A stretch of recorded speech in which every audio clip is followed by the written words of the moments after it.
le bien s'ouvre.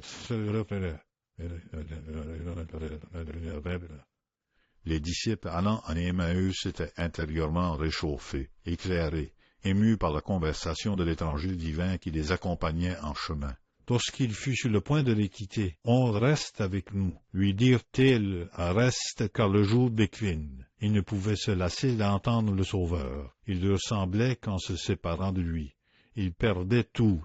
En notre temps, nous aussi pouvons dire à notre Sauveur, « Seigneur, demeure avec nous, car sans toi, c'est la nuit, une nuit terrible. » L'Eucharistie est le bien souverain du monde. En être privé serait le plus grand malheur. Oui, Jésus est le bien souverain. Avec lui, dit le sage, sont venus tous les biens. Et Saint Paul s'écrie, puisque Dieu nous a donné son Fils, comment ne nous donnera-t-il pas tout avec lui? Tout ce qu'il a, en effet, tout ce qu'il est, il nous le donne. Il ne peut faire plus. Steris conde abe, omnicondre de dinobi. Plus d'âmes n'ont potui astérisque saint Augustin. Avec Jésus eucharistique, la lumière brille sur le monde. Par l'Eucharistie, nous avons le pain des forts, le viatique du pèlerin, le fraume des élus qui nous aidera à atteindre la montagne de Dieu et la manne qui nous fera supporter l'horreur du désert.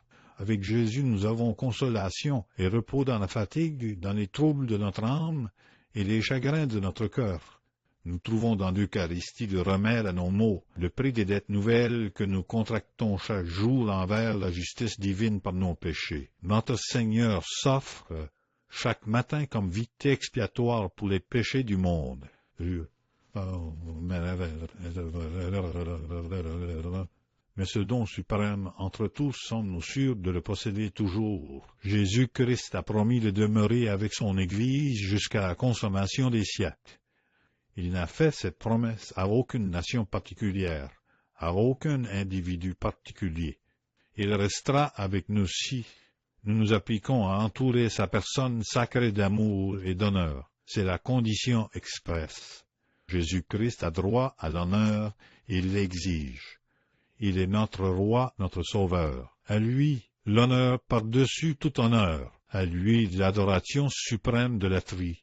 À lui, l'hommage public, car nous sommes son peuple. La cour céleste se prosterne devant l'agneau immolé. Ici-bas, Jésus, en entrant dans le monde, reçut l'adoration des anges, celle des foules durant sa vie, et des apôtres après sa résurrection. Des nations et des rois sont venus l'adorer. Le sacrement n'a-t-il pas droit à plus d'honneur encore, puisqu'il y multiplie ses abaissements et s'y immole sans cesse? À lui donc l'honneur solennel, la magnificence, la richesse, la beauté du culte. Dieu prescrivit jusqu'au moindre détail du culte mosaïque, qui n'était qu'une figure. Les siècles de foi n'ont jamais cru pouvoir assez faire pour la splendeur du culte eucharistique. Témoins leurs basiliques, leurs vases sacrés, leurs ornements, chefs d'œuvre d'art et de magnificence, la foi opère des merveilles.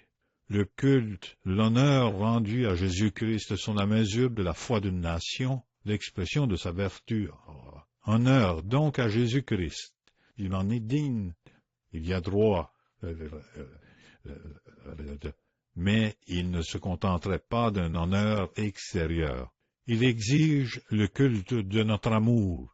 Il veut notre service intérieur, l'hommage de notre esprit, non renfermé en nous-mêmes, mais manifesté par ces attentions tendres qu'un bon enfant, vivant autour de son père et de sa mère, leur prodigue sans cesse. Cet enfant éprouve le besoin de les voir, de leur donner les preuves de son affection. Leur absence l'inquiète et le trouble. Il vole à eux dans leurs besoins. Il prévient leurs désirs autant qu'il peut, il est prêt à tout faire pour plaire à son bon père, à sa bonne mère. Voilà le culte de l'affection naturelle.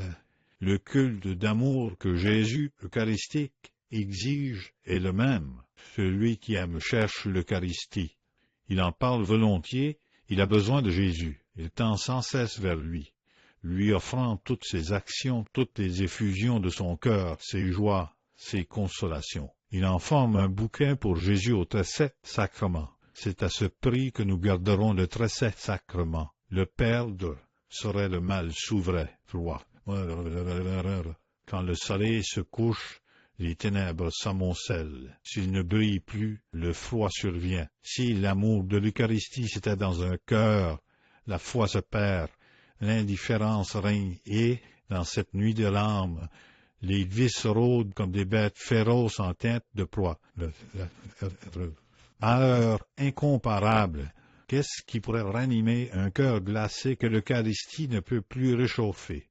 Ce que Jésus-Christ fait pour les individus, il le fait pour les nations. On ne l'aime plus, on ne le respecte plus, on ne le connaît plus, on l'abandonne, on le méprise. Que ferait un roi abandonné de ses sujets? Jésus s'en dirait. Il irait vers un peuple meilleur. Quel triste spectacle offre cet abandon de notre Seigneur. Il avait jadis un tabernacle au Cénacle. Aujourd'hui, ce Cénacle est une mosquée. Il ne compte plus de vrais adorateurs. Que voulez-vous que Jésus fasse là? L'Égypte, l'Afrique, autrefois terre classique des Cets, habitée par des légions de moines Cets, Jésus-Christ les a quittés.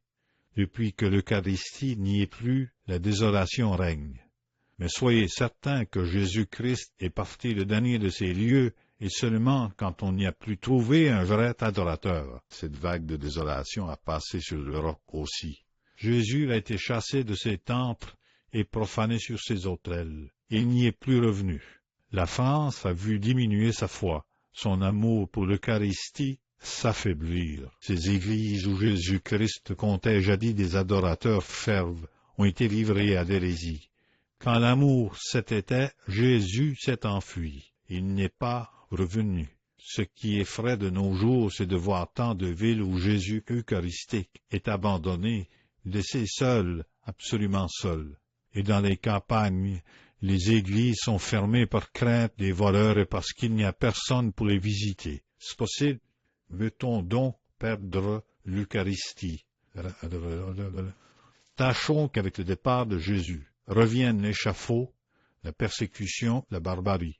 Qui pourrait alors arrêter ces fléaux? Seigneur, reste avec nous. Nous serons tes fidèles adorateurs. Plutôt l'exil, la pauvreté, la mort, que d'être privés de toi. Ne nous inflige pas le châtiment de quitter le sanctuaire de ton amour. Seigneur, demeure avec nous, car le jour décline et sans toi, c'est la nuit obscure. Astérisque man nobiscum, domine, coniam ad spatie astérisque.